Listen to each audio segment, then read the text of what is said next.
This morning I woke up contemplating the big questions. Why are we here? What is the meaning of life? And why does Hollywood keep butchering my favorite franchises? The last one I can actually answer, and there are a lot of reasons, but the part I will be touching on today is this, that many of these franchises are, at their core, antithetical to the current philosophical and political persuasions of the Hollywood elite. Take the recent debacle with the second season of Rings of Power, where nearly every bad trope of Le Corbusier writing was writ large. Strong female protagonist? Check. Attempted redemption of irredeemable forces? Check. Deconstruction of the governing morality of the setting? Check. It's not just that Hollywood will not adapt the setting properly, it is that they cannot.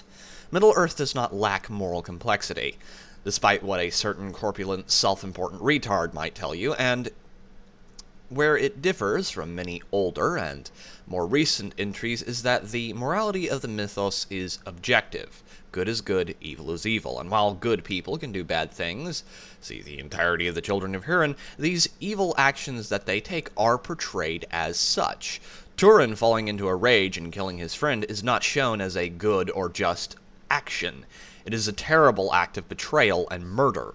Tolkien's world works from a basis of good and evil. Evil characters might do something that might appear good on the face of it, and a good character might do something evil, and given the situation, they may even receive a chance for redemption. Imagine that in the current year.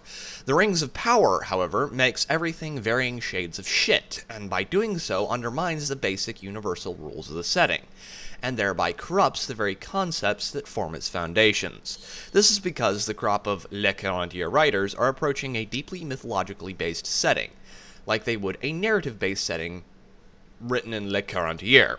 Middle-earth is at its core an attempt at creating a mythology for England. The very term Middle-earth is a reference to ancient mythology from several different cultures that Tolkien built the world around, and then set the narratives of The Hobbit, Lord of the Rings, and yes, in a more dispersed fashion, certain segments of the Silmarillion within.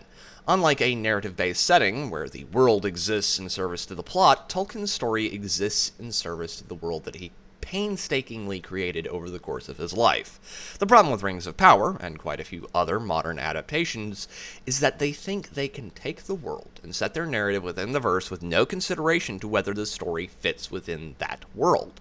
And it's not just that they take the mythology created by better men and pervert it to gratify their own egos, they also take that which better men have made and twist it to fit their own morality, philosophy, and that is why these modern adaptations are so antithetical to the kinds of people who created them. But for now, ladies and gentlemen, that's all I've got for today. This has been Pete, the Theoretical Nerd, signing off.